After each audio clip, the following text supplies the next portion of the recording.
Assalamualaikum warahmatullahi wabarakatuh. Alhamdulillahi rabbil alamin wa bihi nasta'inu ala umuri dunya waddin.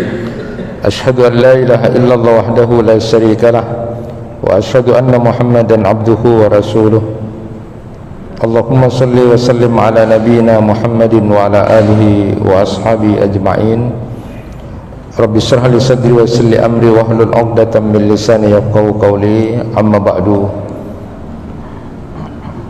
Jamaah kuliah subuh yang dirahmati Allah, selanjutnya kita akan membahas tentang tempat tinggal terbaik di akhirat, tempat yang paling menyenangkan, penuh dengan kenikmatan-kenikmatan yang berbeda jauh dari bahasan tentang neraka sebagai tempat tinggal yang terburuk. Di antara keyakinan akidah Ahlus Sunnah wal Jamaah itu disepakati bahwa surga dan neraka itu sudah ada saat ini. Jadi surga dan neraka itu sudah ada saat ini. Di antara dalil-dalil atau nas-nas yang menunjukkan bahwa surga dan neraka itu sudah ada, misalnya di dalam Quran surat Ali Imran ayat 133, wasari'u ila maghfiratin min rabbikum wa jannatin arduhas samawati wal ardh u'iddat lil muttaqin. Jadi Allah Subhanahu wa taala berfirman, bersegeralah kamu kepada ampunan dari Tuhanmu dan kepada surga yang luasnya seluas langit dan bumi, disediakan untuk orang-orang yang bertakwa.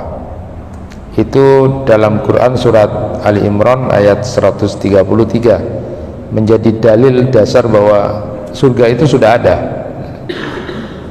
Ada banyak lagi ayat-ayat yang lain yang menjelaskan tentang keberadaan surga itu. Saat Nabi sallallahu alaihi wasallam bercerita waktu Isra Mi'raj itu, beliau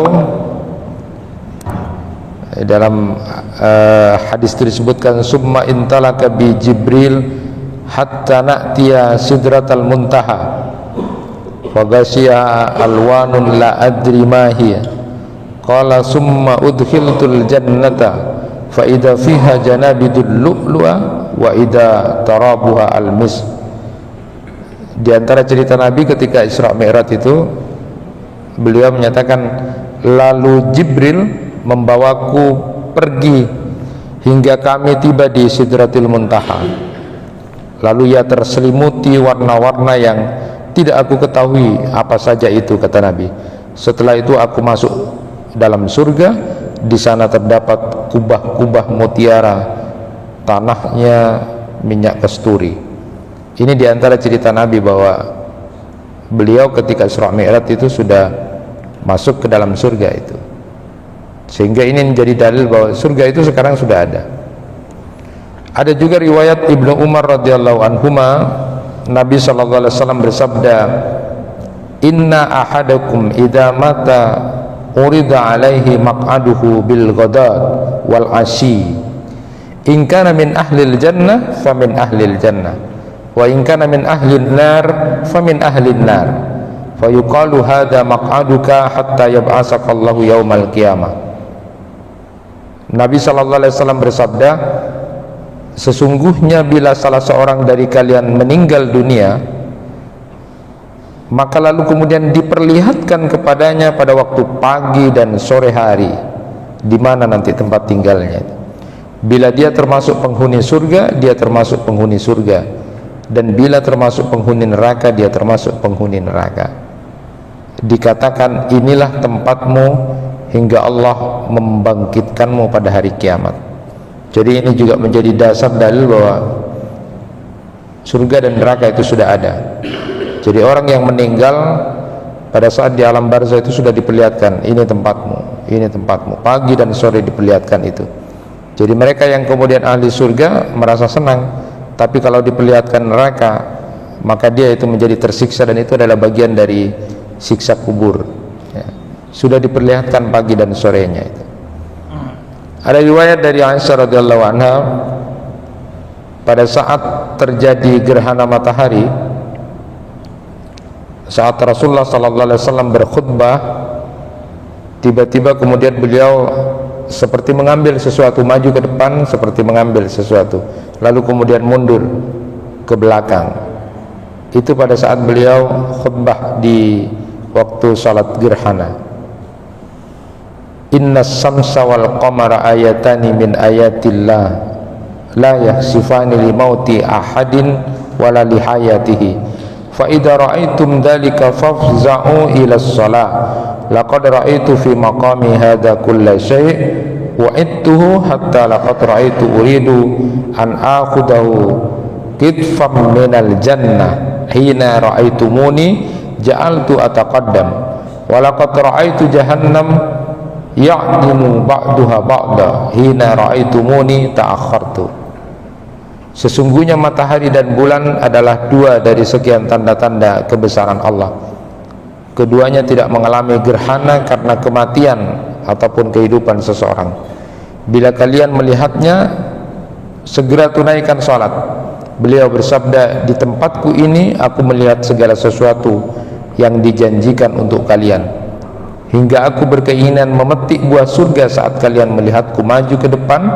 Aku juga melihat neraka jahanam saling menghancurkan satu sama lainnya saat kalian melihatku mundur. Jadi di dalam riwayat ini dikatakan pada waktu Rasulullah SAW itu khutbah gerhana itu, kelihatan suatu saat tiba-tiba maju beliau seperti mau mengambil sesuatu, lalu kemudian mundur. Lalu diceritakan di sini, pada waktu aku melakukan itu aku melihat surga sehingga aku ingin memetik surga, buah dari surga itu.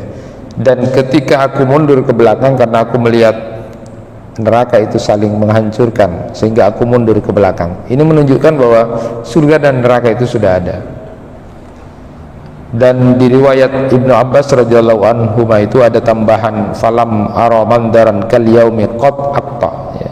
Kata Nabi, aku tidak pernah melihat pemandangan yang lebih mengerikan sama sekali seperti saat itu. Jadi ketika melihat neraka itu, intinya surga dan neraka itu sudah ada ya.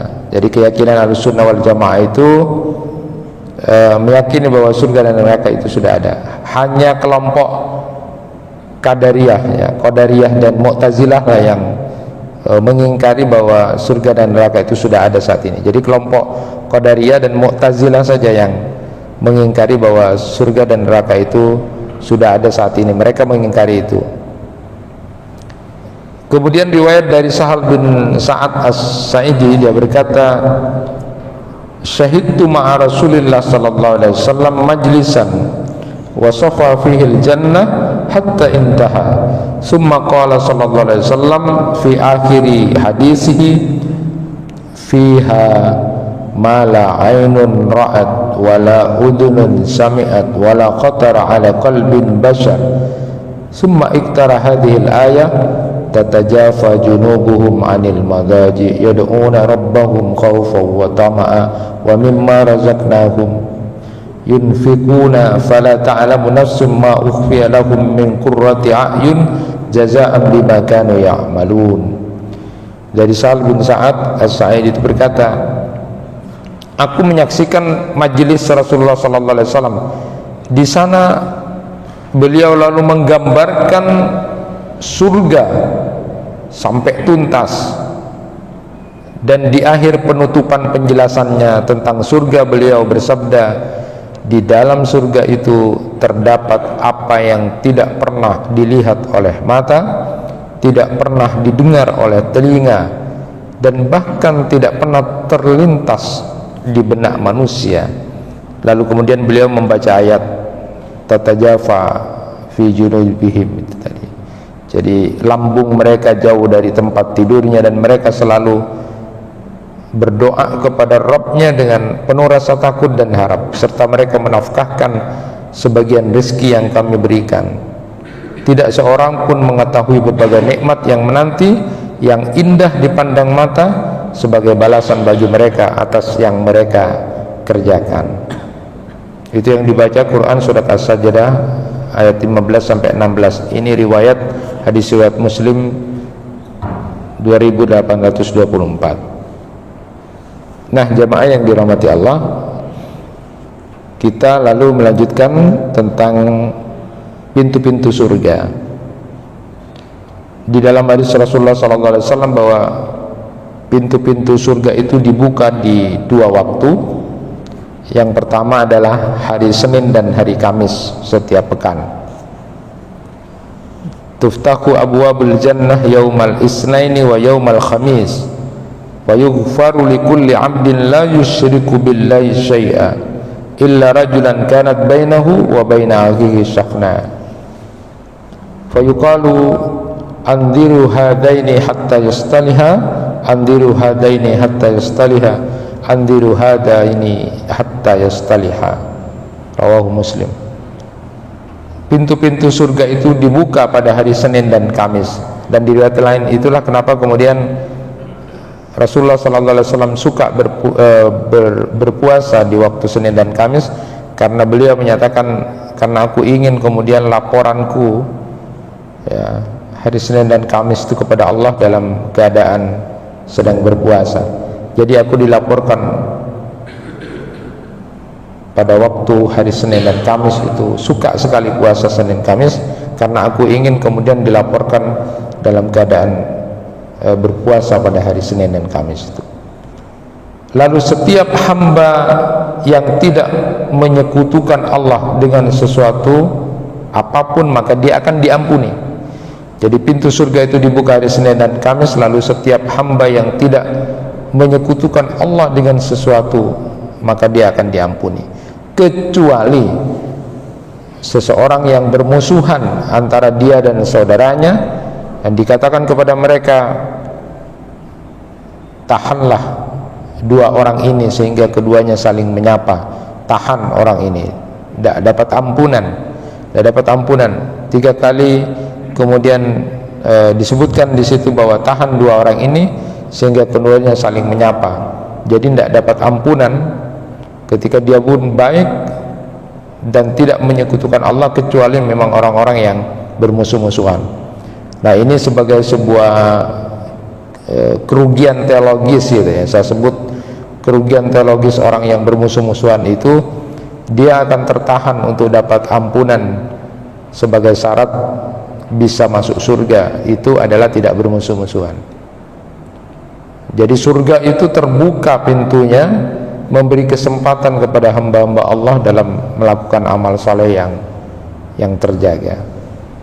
Juga ada dalil, ini dalil yang pertama ya, tentang pintu-pintu surga itu, bahwa setiap bulan Ramadan dalam setahun itu kita sudah sering dengar kalau sudah Ramadan itu hadis yang sudah masyhur riwayat Abu Hurairah radhiyallahu an, bahwa Nabi sallallahu alaihi wasallam bersabda, idza jaa Ramadan futihat abwabul jannah wa ghulliqat abwabun nar wa suffidatis syayatin. Kalau sudah Ramadan itu tiba, pintu-pintu surga dibuka, pintu-pintu neraka ditutup, dan setan-setan dibelenggu. Hadis riwayat Bukhari Muslim. Jadi ini merupakan dalil bahwa surga dan neraka itu sudah ada dan memiliki pintu-pintu. Qadi bin Iyad itu menjelaskan hadis ini secara zahir dan hakiki. Pertama, menjelaskan bahwa pertanda bagi malaikat tentang masuknya bulan mulia, bulan Ramadan. Lalu beliau sebutkan isyarat banyaknya pahala dan ampunan. Pintu surga terbuka bermakna ungkapan bahwa Allah Subhanahu wa taala memberi kesempatan seluas-luasnya bagi hamba-hambanya untuk menjalankan berbagai ketaatan yang menjadi salah satu sebab masuk ke surga. Jadi surga itu sudah ada dan memiliki pintu-pintu. Di dalam beberapa hadis itu disebutkan surga itu memiliki 8 pintu.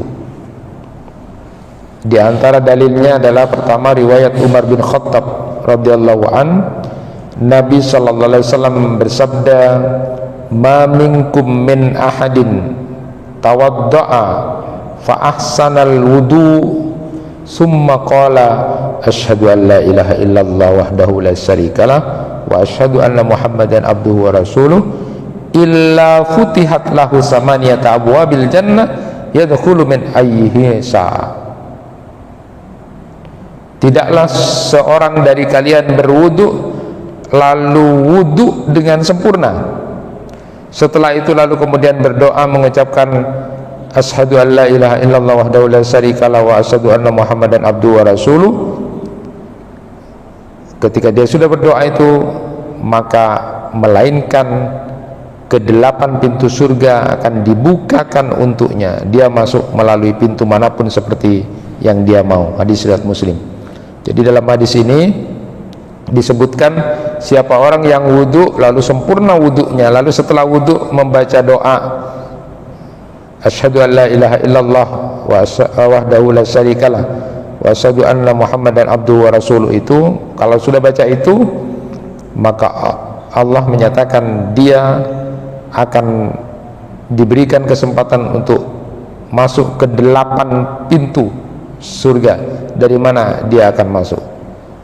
Ini menunjukkan bahwa surga itu punya 8 pintu.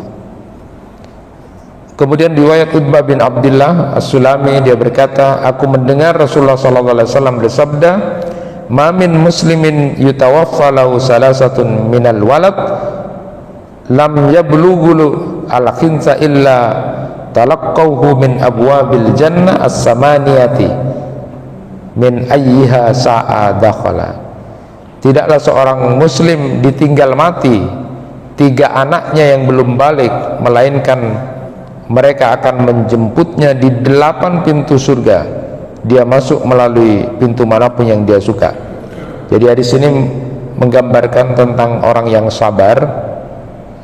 Bisa kita bayangkan orang yang sabar luar biasa ini. Dia punya ujian, musibah, anaknya sampai 3 kali meninggal di usia-usia belum balik.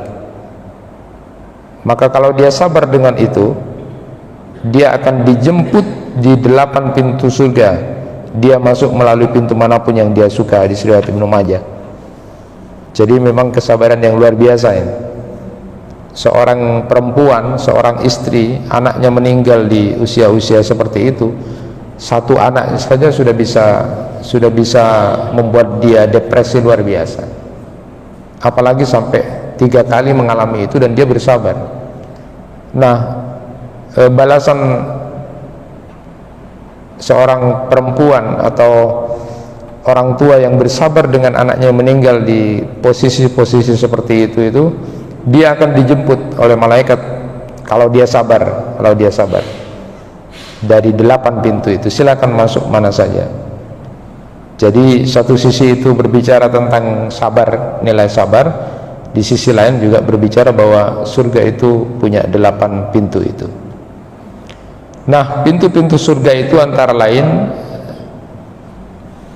pertama didasarkan hadis riwayat Abu Hurairah radhiyallahu an, bahwa Nabi sallallahu alaihi wasallam bersabda, "Man anfaqa zawjaini fi sabilillah nudiya min abwabil jannah ya abdallah hadha khair, faman kana min ahli shalah du'iya min babis shalah, wa man kana min ahli al-jihad du'iya min babil jihad, wa man kana min ahli siyam du'iya min babir rayyan, wa man kana min ahli sadaqah du'iya min babis sadaqah."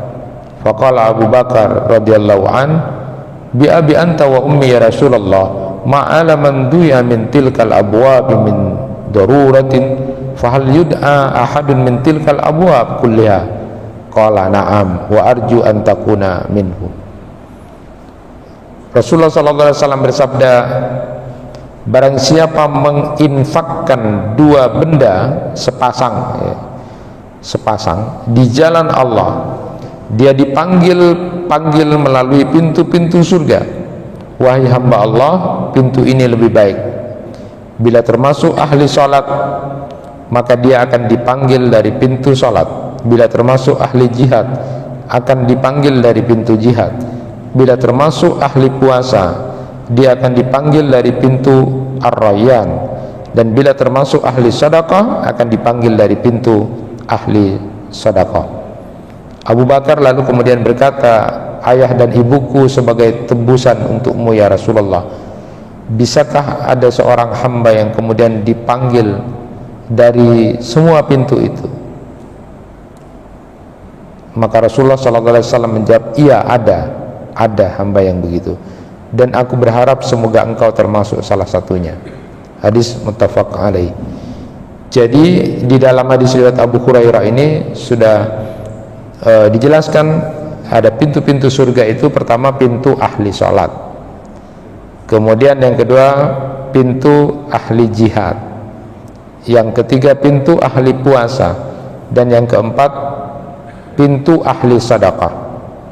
Jadi kalau ahli itu artinya adalah dominan.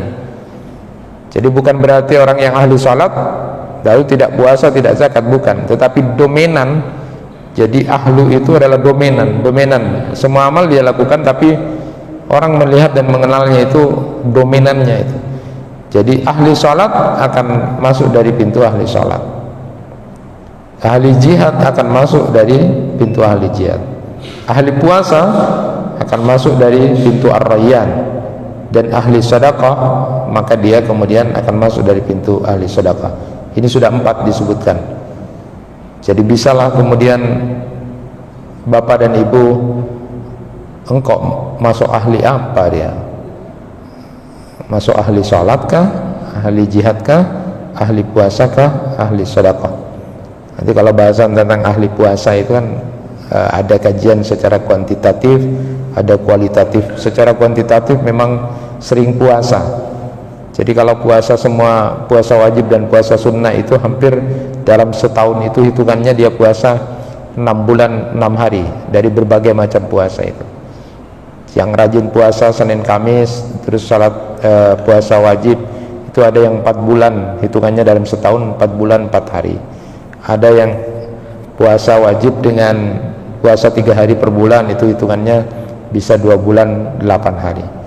Nah nanti yang masuk ahli itu mana? Misalnya itu dalam ahli puasa, ahli sholat, yang kedua ahli jihad, yang ketiga ahli puasa, yang keempat ahli sedekah. Jadi kalau ahli itu yang dominan. Orang yang ahli sedekah bukan berarti tidak sholat. Dia mungkin diberikan rezeki Allah, kaya, dia rajin sedekah, tapi ya dia sholat, dia zakat, cuma dominannya itu ahlu. Pintu kelima itu, pintu surga yang kelima itu adalah pintu Al-Aiman ya. Jadi pintu Al-Aiman ini adalah pintu bagi orang-orang yang tidak dihisab. Jadi dia masuk surga tanpa hisab. Ya Muhammad adkhilil jannah min ummatika man la hisab alaihi minal babil aiman, minal babil aiman, min abwabil jannah wa hum suraka'un nas fim siwa dzalika minal abwab. Jadi dalam hadis qudsi itu disebutkan, ya Muhammad perintahkan umatmu yang tidak dihisab untuk masuk ke dalam surga melalui pintu Al-Aiman, yang merupakan satu di antara pintu-pintu surga, sedangkan pintu-pintu yang lain diperuntukkan bagi semua orang. Hadis riwayat Bukhari Muslim. Jadi pintu kelima surga itu adalah pintu Al-Aiman namanya, pintu bagi orang-orang yang masuk surga tanpa hisab. Nanti akan kita bahas khusus tentang ini. Kalau termasuk orang-orang yang masuk surga tanpa hisab, ini ada kajian khusus nanti, khusus pintu Al-Aiman ini. Makanya salah satu doa kita itu paling tidak adalah memohon kepada Allah kita termasuk orang yang dihisab dengan ringan. Jadi di antara doa-doa kita waktu sujud adalah berdoa setelah membaca subhana rabbiyal a'la wa bihamdi, atau subhana rabbiyal a'la, atau subhanakallahumma rabbana wa bihamdika allahumma firdi. Di sujud kita di antaranya berdoa. Ada banyak bacaan doa untuk memperlama sujud kita itu. Salah satu di antaranya adalah Allahumma hasibni hisabai yasira. Ya Allah, hisablah aku nanti dengan hisab yang ringan. Jadi kalau tidak sampai yakin masuk pintu surga tanpa hisab, ini minimal kita berdoa kepada Allah termasuk hamba Allah yang dihisab secara ringan. Jadi kalau hisab ringan itu seperti al-arad katanya dalam hadis. Al-arad itu ditampakkan, Allah memberitahu ini dosamu, ini yang kamu lakukan, dan kita mengakui, tapi lalu kemudian Allah sudah masuk surga tetap. Itu dengan rahmatnya Allah, kita dihisab dengan ringan, ditampakkan semua yang kita lakukan dan kita akui itu dosa-dosa itu, lalu kemudian dengan rahmat Allah kemudian memerintahkan kita untuk tetap masuk surga. Itu hisab yang ringan. Maka salah satu di antara doanya adalah Allahumma hasibni hisaban yasira. Memohon kepada Allah kita termasuk hamba Allah yang dihisab secara ringan itu. Nah, pintu yang keenam itu adalah pintu untuk orang-orang yang suka bisa menahan marah dan suka memaafkan, ya. Jadi ini kesabaran tingkat tinggi. Jadi dalam ayat Al-Quran itu wal qadiminal ghaid wal afina anin nas. Jadi khusus pintu orang-orang yang suka bisa nahan marah dan memaafkan. Maka Rasulullah SAW pernah bersabda ketika ada orang yang meminta nasihat, la taghdab, la taghdab. 3 kali Rasulullah menyebut itu, la taghdab walakal jannah. Jangan suka marah, jangan suka marah, kamu dapat surga. Ada juga dalam hadis disebutkan inna lillahi baban fil jannati la yadkhuluhu illa man afa an mudlamatin. Sesungguhnya Allah memiliki pintu-pintu di surga, tidaklah masuk melalui pintu itu kecuali orang-orang yang memaafkan kezaliman. Ya, di riwayat lain tersebut siapa yang suka memaafkan berdiri dan masuk pintu itu. Nah, jadi pintu yang keenam ini khusus bagi orang-orang yang tidak suka marah dan suka memaafkan. Saya sering menggambarkan itu dalam satu RT, dalam satu komunitas, dalam satu kumpulan, pasti Pak ditemui ada orang-orang yang Pak bermaaf nyempe nengeneng. Tidak seperti kita, disalahin dikit, siapa? Tak tahu kan kok boleh. Itu kadang-kadang ini. Nah, orang-orang kayak gini tidak bisa masuk pintu itu. Tidak bisa. Sedikit-sedikit apa? Puluh tahun kok, tak tahu kan kok. Nah, itu tidak bisa dah masuk pintu ini. Tapi ada orang-orang yang di dalam satu komunitas apa nyempe. Epaborius nyempe, cokoco nyempe. Nah, ini orang-orang yang begini ibadahnya bagus, ya suka tidak marah, suka memaafkan. Itu nanti Allah Subhanahu wa taala menyatakan siapa yang waktu di dunia seperti itu tuh, maka lalu kemudian mereka berdiri semua, berdiri lalu masuk pintu. Setelah itu selesai, di stop dah. Jadi yang kita yang suka tak tahu kan kok ya apa, itu tidak bisa masuk pintu ini ya. Ini pintu khusus yang bisa menahan marah dan memaafkan.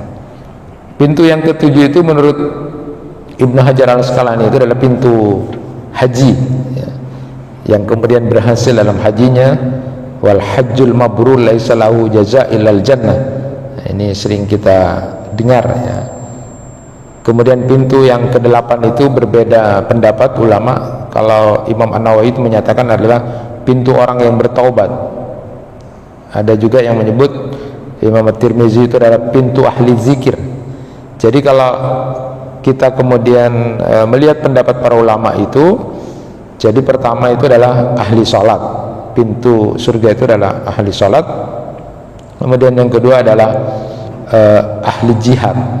Nah, tentu yang dimaksud ahli jihad ini kalau kita korelasikan dengan hadis Nabi, jihadnya juga harus ikhlas ya, karena ada dalam satu riwayat itu disebutkan bahwa nanti di akhirat akan ada 3 kelompok manusia yang diseret ke neraka, padahal tampakannya mereka melakukan 3 amal penting. Satu diantaranya adalah dia itu berperang, tetapi ternyata perang yang dia lakukan, jihad yang dia lakukan tidak karena Allah, dia hanya ingin disebut sebagai seorang pemberani. Begitu juga dalam hadis itu disebutkan bahwa ada orang yang dia melakukan sedekah, tampakannya dia suka bersedekah, tapi kemudian diseret ke neraka oleh Allah karena ternyata dia hanya ingin disebut sebagai seorang dermawan.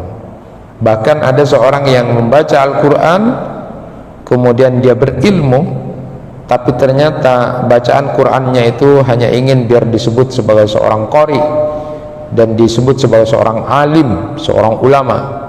Jadi hal-hal yang membuat tidak ikhlas itulah kemudian justru 3 amal yang tampakannya luar biasa ini justru diseret ke neraka.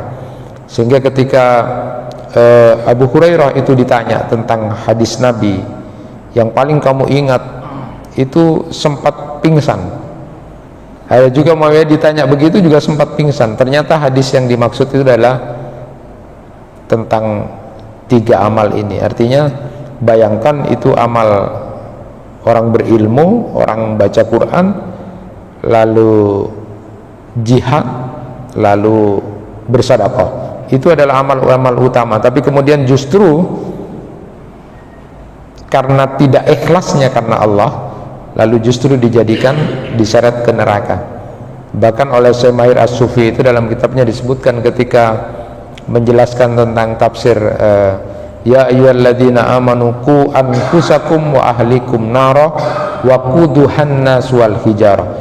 Jadi bahan bakarnya neraka itu adalah batu-batu yang dibakar itu dan manusia. Maka manusia yang dimaksud ini yang pertama kali akan dimasukkan adalah orang-orang yang tadi itu. Sehingga ini yang membuat Abu Hurairah itu sampai pingsan, karena ini berbicara tentang ketidakikhlasan.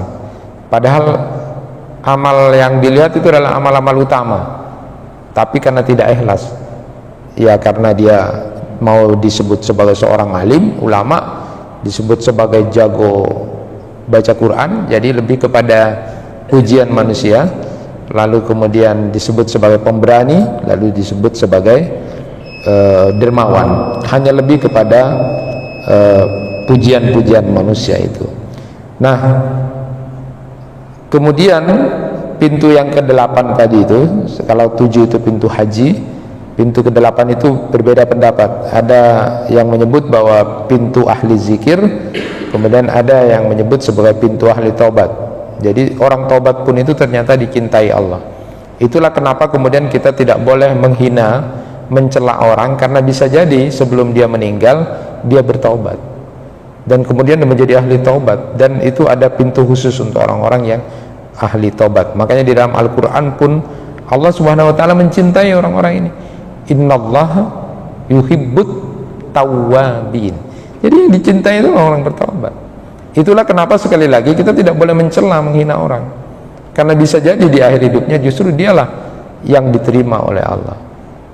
Dan dalam riwayat sudah pernah kita dengar, ada orang yang baik menghina saudaranya yang berbuat dosa itu, tapi lama-lama saudaranya yang baik ini merasa bangga dengan amalnya dan kemudian justru menyatakan mun bakna la tak kira tarem atau neraka bakna, neraka bakna. Jadi kalau sudah ngomong neraka bakna, neraka bakna, ternyata dengan rahmat Allah saudaranya ini di akhir hidupnya justru bertaubat dan dia justru dicintai oleh Allah. Sedangkan saudaranya yang tadi itu, yang kemudian mengklaim dirinya sudah baik, justru dimasukkan ke neraka. Inilah kehati-hatiannya bahwa pintu yang ke-8 itu antara ahli zikir dan ahli taubat. Nah, untuk kita yang ahli zikir itu paling tidak, sebagaimana yang pernah saya sampaikan, orang itu ahli zikir ada macam-macam pendapat. Pokoknya dia berdiri, duduk, berbaring, dia selalu zikir. Tapi ada yang menyebutkan bahwa paling tidak di 5 waktu dia berzikir, maka dia sudah disebut ahli zikir. Apa 5 waktu dia disebut ahli zikir? Setiap habis sholat dia zikir, itu yang pertama. Yang kedua, dia punya wiritan pagi dan petang. Jadi di samping dia setiap selesai sholat wajib itu zikir, dia punya wiritan pagi dan petang. Lalu kemudian yang ketiga dan keempat, dia mau tidur berzikir, bangun dari tidur berzikir. Dan yang kelima adalah dia setiap keluar rumah selalu berzikir.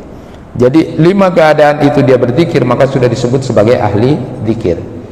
Jadi habis sholat zikir, dia punya wiritan pagi dan petang, dia selalu baca itu. Lalu kemudian mau tidur zikir, lalu bangun dari tidur zikir, lalu kemudian keluar rumah dia zikir. Jadi kalau keluar rumah itu kan bismillah tawakkaltu 'ala Allah wala haula wala quwata illa billah. Ada juga ditambah dengan doa Allahumma ij'al fi qalbi nuran wa fi sam'i nuran wa fi basari nuran dan seterusnya itu. Lalu kemudian juga Rasulullah sallallahu alaihi wasallam pernah bermohon kepada Allah Subhanahu wa taala ketika keluar rumah itu dengan doa-doa yang kemudian dia selalu lakukan dengan zikir. Jadi setiap ada tanjakan lalu kemudian bertakbir, lalu kemudian ketika ada jalan menurun dengan tasbih, subhanallah.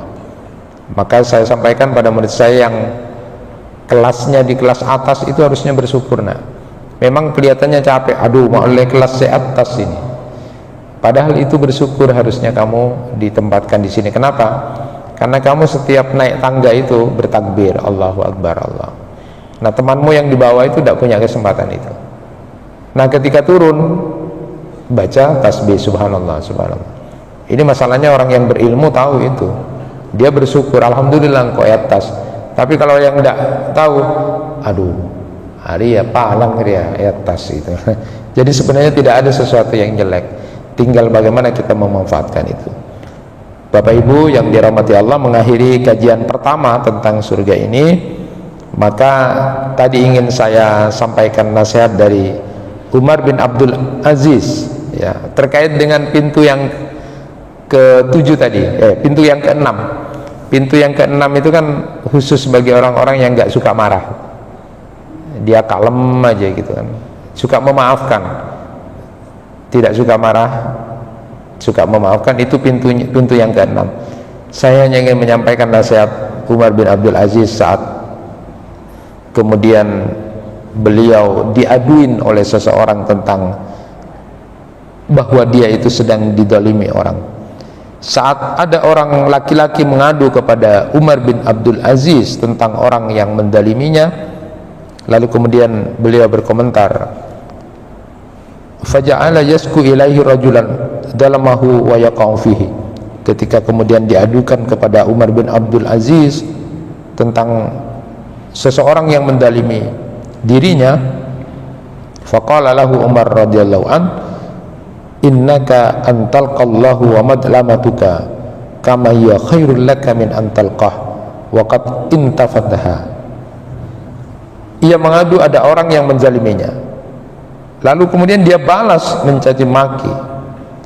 Jadi intinya begini, ada orang yang mengadu, dia dicela gini-gini, lalu dibalas dengan lebih lagi. Ya di bahasanya, oh iya bana, dibalas. Maka apa komentar Umar bin Abdul Aziz? Sesungguhnya bila kamu berjumpa dengan Allah dalam keadaan disakitin begitu, itu jauh lebih baik daripada kamu berjumpa dengan Allah dalam keadaan balik mencaci maki orang lain itu dengan lebih dahsyat kepadamu. Jadi artinya, kalau kemudian ada apa-apa dengan kondisi kamu begitu, maka itu jauh lebih baik daripada kamu nanti menghadap Allah dalam keadaan kamu membalas lebih jelek lagi. Inilah keutamaan orang-orang yang tadi itu suka memaafkan, suka tidak marah, menjaga itu, sehingga kemudian ada pintu khusus buat orang-orang yang kalem seperti ini. Ya tinggal dipilih saja Bapak dan Ibu, masuk pintu mana saja. Kalau mau pintu mana saja, tadi sudah disebutkan beberapa hadisnya.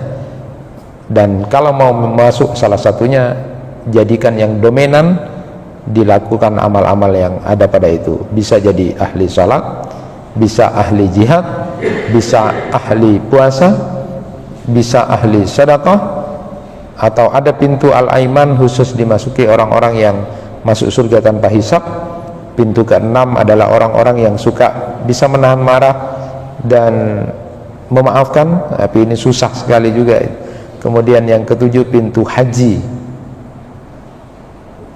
dan yang ke-8 adalah pintu ahli zikir atau pintu ahli taubat. Mudah-mudahan kita termasuk di dalamnya, amin. Ini bahasan pertama tentang surga. Insya Allah kita lanjutkan pada pertemuan berikutnya. Kurang lebihnya mohon maaf. Nasrum minallah wa fathun qarib wa basyiril mu'minin. Wassalamualaikum warahmatullahi wabarakatuh.